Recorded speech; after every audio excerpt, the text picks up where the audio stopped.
It has been a while, but good news is I'm back, and we're back on this 97 SS that has been sitting in a field for I don't know how long before I got it. And I was kind of an idiot and decided I'm gonna save it. So if you've been following along, you know what's been going on. If you haven't, there's other videos, check out the playlists. Today we're finally gonna get to the point where we're gonna throw some carpet in it, I think. We've been fixing a lot of odds and ends, and in the meantime, I haven't been able to post a lot of videos on it because this stuff is just so tedious. But really the big hurdle was getting a dash for it. I mean, we see that it has a dash now, but it may have taken a couple to find a decent one. All those had the foam that was cracking or delaminating.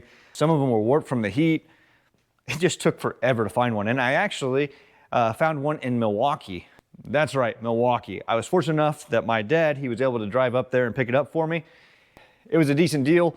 But for what I'm doing to this, I had to find a decent dash. And that was all there was to it. I couldn't put something in there that was all cracked and looked like crap with new carpet and possibly seat covers. As you can see, my lovely wife put a bunch of butyl mat in this thing. And that stuff just scratches the surface of what I've been doing to this thing the last couple weeks. Anyways, let's open this box and get this carpet laid out. So I've only opened this to make sure that there was carpet in there. Otherwise, I have not unboxed this, know exactly what it is. So it's new carpet from ACC. And it's a lot heavier than what it looks.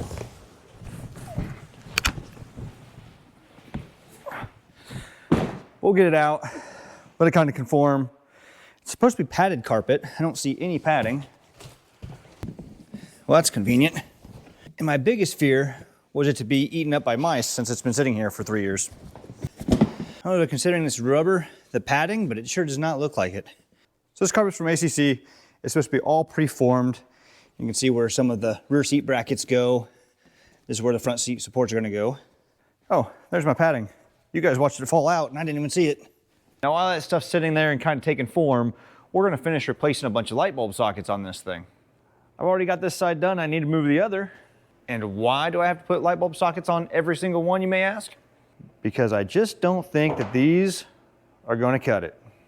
The back bulb sockets picked up all that rust, mainly because they just had this bumper off and they flipped the harness in there.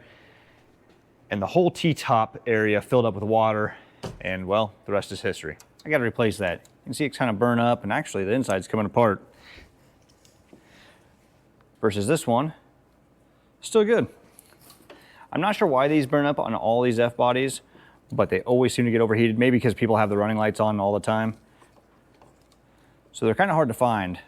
But I did find out that the back of like a 0304 Silverado, the taillights take the same exact plug. So we're gonna go ahead and use these.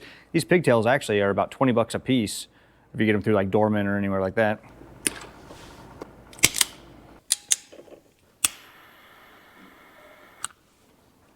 One down, tape this up. I'll move to the other side. The other side actually doesn't even have a plug on it. This car sat so long that I don't think they had any intentions on actually saving it. As I've gone through it, I've noticed a lot of pigtails just cut out of it and completely missing. So luckily we had the parts car here, and I've just been kind of replacing them as I find them. So you can see this is routed together, and so it should be the park light and the turn signal. Hopefully they're still taped together however they have it, but they did. I mean, they just hacked it off, folded it under, and forgot about it. So let's get that fixed up, and then we'll move back to the inside of the car and get ready to do some carpet.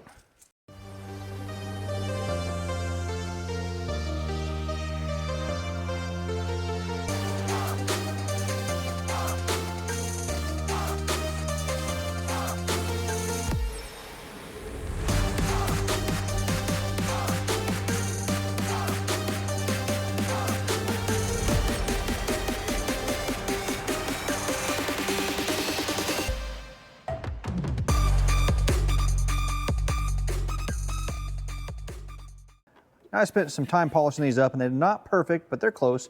These are really tough to find because usually these reverse lights fall out. So I'm hoping that these will stay in for just a little bit. We'll go ahead and bolt these in. But first, we're gonna need to put some bulbs in it. And we're gonna go LED on this thing. We're gonna get rid of a lot of these old conventional 3057s, and we're just gonna put some LEDs in it. These aren't anything expensive. Hopefully they last. The reviews are great on Amazon, so they're iBright stars. There we go. So I'm gonna get these installed, and hopefully by the end of the video, I'll have the brake switch hooked up and we'll be able to see what they look like. So slide this in here. I trying to get that wiring harness to sit just right. It's a little different since I painted it. There we go. One down. I hooked a motorcycle battery up to it, so hopefully this should check out okay. Looks good. Tell me how the brakes look. Hopefully they're both working. As I was sticking in LEDs, I also went ahead and put LEDs all in for the gauge cluster, for the temp unit, and then as you can see that bright light over there and also in here somewhere. These are going to be for the window switches. Now you can see kind of the color difference here, and that does kind of stink, but this one right here, I believe is built into the board, and I didn't really have a way to change it. I do have one of these I'm going to pull apart and see what I can do to make it match. Otherwise, that ultra bright white kind of turns them to a blue. I'm not sure what I think about that, but they look nice. Moving back to the inside of the car. So we're cutting these out so we can put the plugs back in. But really we need to address this wiring for this body harness. If you've ever pulled the carpet out of this or had to move this harness for anything, if you're going to do some sound deadening material, you'll know that these clips right here always break for this harness. They always end up staying in the rocker, and they don't make new ones.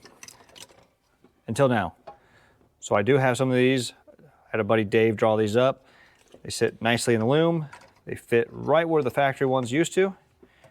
And rather than having the peg that sticks in here, so we can get that stuck out of there.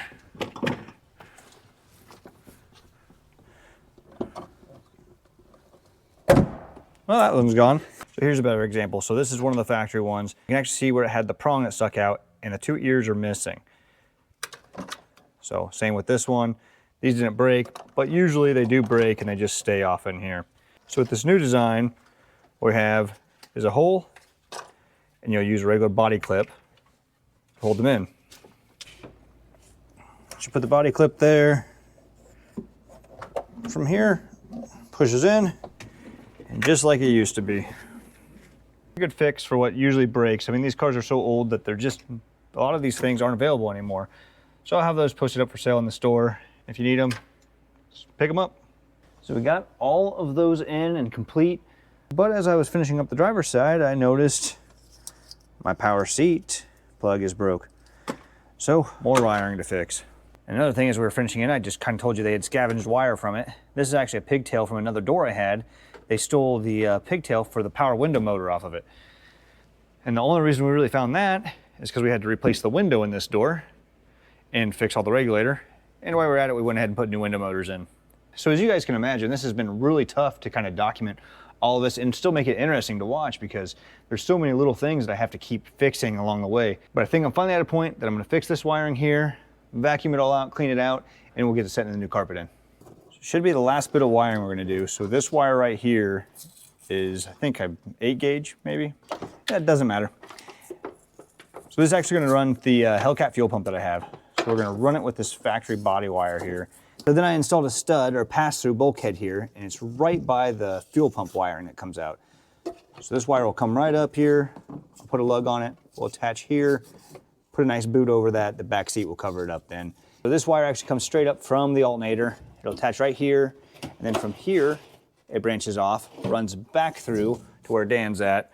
Then we're gonna run this wire across to that bulkhead where I originally showed you.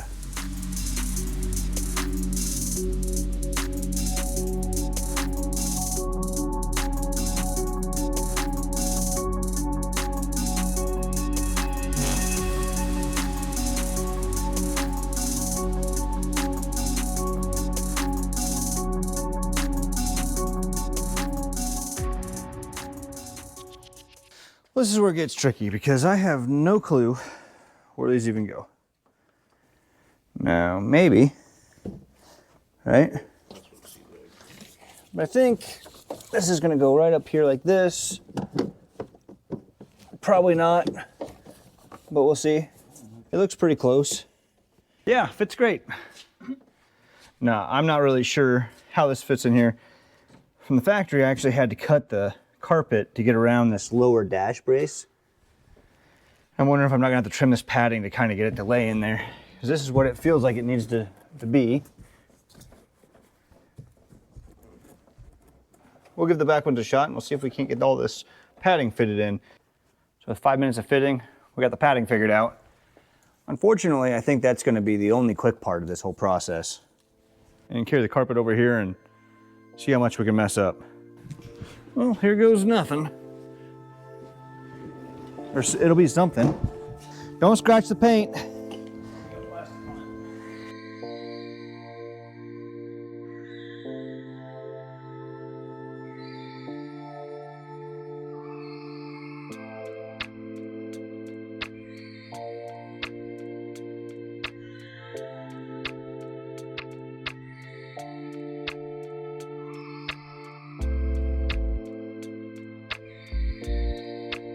You can see Dan's starting to trim this carpet to size, and it's starting to fit pretty nice throughout the wheel wells and everything. You can see that Dan and I pretty much have this carpet all laid in. It's gonna need a little bit of trimming, especially in the center console area. Also some cleaning from where I was stepping in it. Other than that, it's fitting pretty decent. Right now, I've moved my attention span to the dash. Obviously, my attention span is pretty short. I went ahead and installed the double DIN dash. We went ahead and rewired some of our speaker wires to make them work. I showed you that everything worked, but right now I took the speakers out and put them in a tote with the ozone machine to kind of get some of that mouse smell out of them after I cleaned them. So we're gonna move back to putting the vents in. And one of the things I noticed on this one, especially when we were just over shading out that headlight, is there's supposed to be foam that goes around this edge here. And that seals the vent up so the air is not just blowing in behind the dash. The driver's side one looks like this. Kind of tough to see in there. There's some foam around that vent. I'd already put the foam around this one. So what I did is I just picked up some weather seal. I don't know how well this is gonna go. It's kind of tight quarters in there. Doesn't have to be perfect, but it does have to seal it. Snip. And there you have it. Got a little foam seal on there. Should be able to take this vent right now, put it back in. Is that the right way? Probably not. It's not. This will work. Perfect.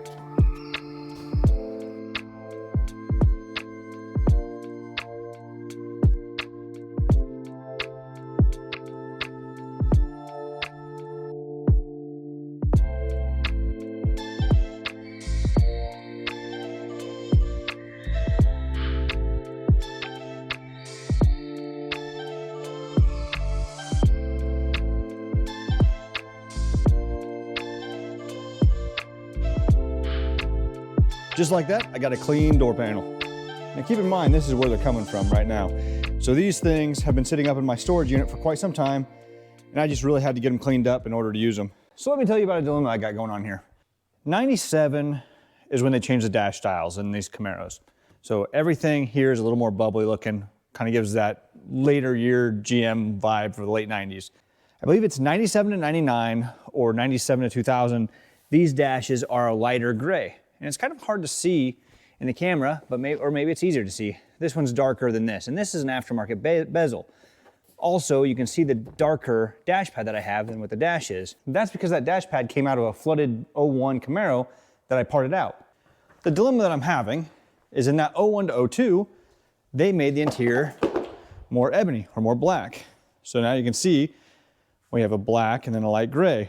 And actually that's kind of a dark gray, but between here, it looks night and day difference. Pun intended. The thing is I just do not really like the looks of those door panels on the car. I like the darker ones. But you can see that the dash is lighter because it's 97. The pillar that I'm using is darker.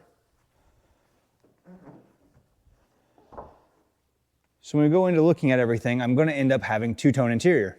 I'm not so sure how I feel about that. Most cars nowadays do have two-tone interiors.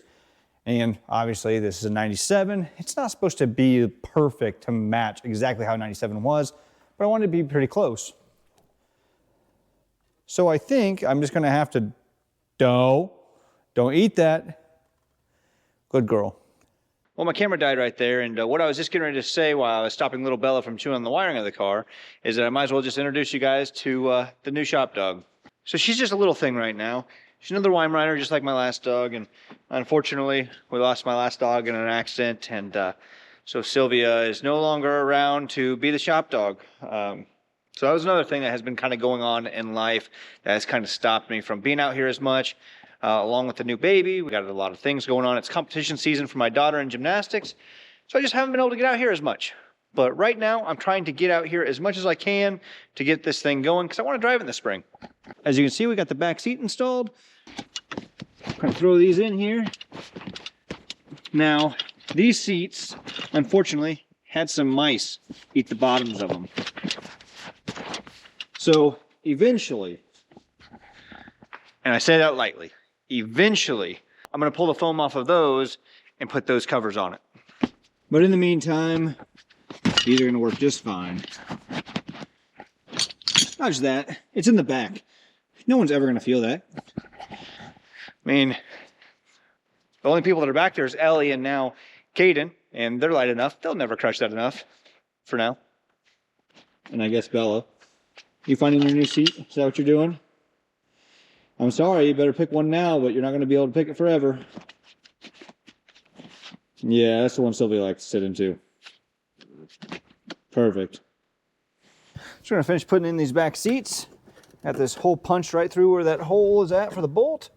I'm gonna swap places with it. Gonna burn a spot right through it. Should work just perfect for that. Have a bolt, there we go. Need a seat. So in this video, all I was really planning to do was show the carpet installation. And well, my attention span got out of control and we ended up installing not only the carpet, but some LED lights, some interior pieces, and now we've been installing some interior.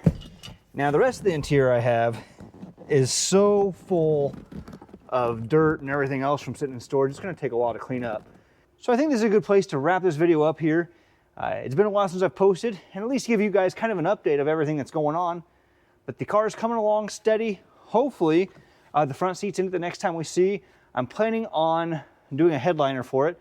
The other headliner I have is just in pieces, but I do have one from the parts car that needs rewrapped or reupholstered, and I'm gonna try to do a DIY on that.